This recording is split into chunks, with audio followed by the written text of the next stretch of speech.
નમસ્કાર મિત્રો, આમ તો ભારત દેશ એ વૈદિક કાળથી અનાદિકાળથી ભગવાન શિવની પૂજા કરતો આવતો એક પૌરાણિક દેશ છે.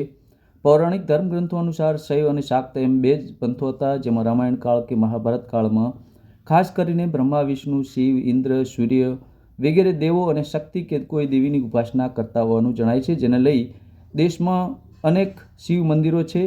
જે પૈકીના એક શિવાલય વિશે હું આજે તમને જણાવવા જઈ રહ્યો છું. દરેક પ્રાચીન અને ઐતિહાસિક મંદિરનો કંઈક અલગ જ ઇતિહાસ હોય છે. હું પણ આપને એવા ઐતિહાસિક શિવાલયના દર્શને તમને લઈ જાઉં. ચાલો ત્યારે મૂળ વાત પર આવીએ. સરહદી સુઈગામ તાલુકાના ભારત પાકિસ્તાન આંતરરાષ્ટ્રીય સરહદની નજીક અને રણની કાંધીને અડીને આવેલા છેવાડાના પાટણ ગામનું ઐતિહાસિક મૂળેશ્વર મહાદેવનું મંદિર લગભગ 1000 વર્ષ પુરાણું હોવાનું મનાય છે. મંદિરની અંદર અને બહારનું સ્થાપત્ય સોલંકી કાળનું ગાંધાર શૈલીનું હોવાનું મનાય છે. મંદિર ખાતે આવેલો એક શિલાલેખનું લખાણ વણ ઉકેલ્યું છે. કહેવાય છે કે શિવલિંગની પ્રાણ પ્રતિષ્ઠા પાટણના સોલંકી સમ્રાટ મૂળરાજ સોલંકીએ કરાવી હતી. ઐતિહાસિક મંદિર વિશે પ્રચલિત દંતકથા મુજબ એક ગોવાળ જે ગામની ગાયો ચરાવતો આ નિર્જન વિસ્તારમાં ગાયો ચારવા અને નજીકના તળાવમાં પાણી પીવા માટે આવતો. તે સમયે એક ગાય દરરોજ ગીચ ચાડીમાં સરકી જતી અને આ જગ્યા પર દૂધની ધારા વહાવી અભિષેક કરતી. ગોવાળને શંકા પડી કે નક્કી કોઈક ગાયને દોહી લે છે. એક દિવસ પીછો કરતાં ગાય નિર્જન સ્થળે આવી ઊભી રહી અને આપમેળે આંચળમાંથી દૂધની ધારા વહેવા લાગતાં ગોવાળની આંખો આશ્ચર્યથી પોળી થઈ ગઈ. ગામના સમજુ માણસોને વાત કરી. તેઓએ પણ સંતાઈને ગાયને દૂધ ધારા વહાવતી જોઈ. ગામમાં પંડિતોને પૂછ્યું તો કહ્યું કે એ જગ્યાએ ખોદકામ કરો, કંઈક નીકળશે.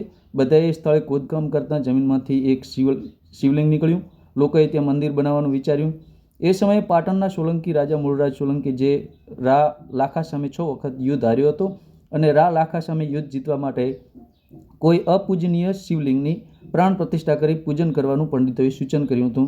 એટલે એવા અપૂજ્ય શિવલિંગની તલાશ દરમિયાન પાટણના જમીનમાંથી નીકળેલા શિવલિંગ વિશે માહિતી મળતા મૂળરાજ સોલંકીએ પાટણ ખાતે આવી શિવલિંગની સ્થાપના કરી પ્રથમ પૂજા કરી હતી અને રા લાખા સામે 7મી વખતના યુદ્ધમાં વિજય મેળવ્યા બાદ ભવ્ય શિવાલય બંધાવ્યું હતું, જેને લઈ શિવાલયનું નામ મૂળેશ્વર મહાદેવ પડ્યું હોવાનું મનાય છે.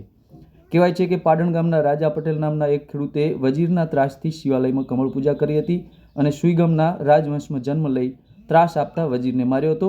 બાદ તેઓ દરરોજ સુઈગામથી પાટણ મૂળેશ્વર મહાદેવની પૂજા કરવા આવતા હતા. પણ અવસ્થા થતાં તેઓએ દાદાની આજ્ઞાથી સુઈગામમાં નવીન શિવલિંગની સ્થાપના કરી. એમના નામ ઉપરથી શિવલિંગ આજે રાજેશ્વર મહાદેવના નામે પૂજાય છે. મૂળેશ્વર મહાદેવના મંદિરની નજીક આવેલું વિશાળ તળાવ અનેક પશુ પક્ષીઓની તરસ છીપાવે છે. પ્રકૃતિના ખોળે વસેલા મૂળેશ્વર મહાદેવના મંદિરે અસંખ્ય ભક્તો દર્શન કરવા આવે છે. ઐતિહાસિક કથાનક અને પૂર્વજન્મની કથા સાથે સંકળાયેલું આ પરસ્પદ શિવાલય 1000 વર્ષ પુરાણું હોવાનું મનાય છે.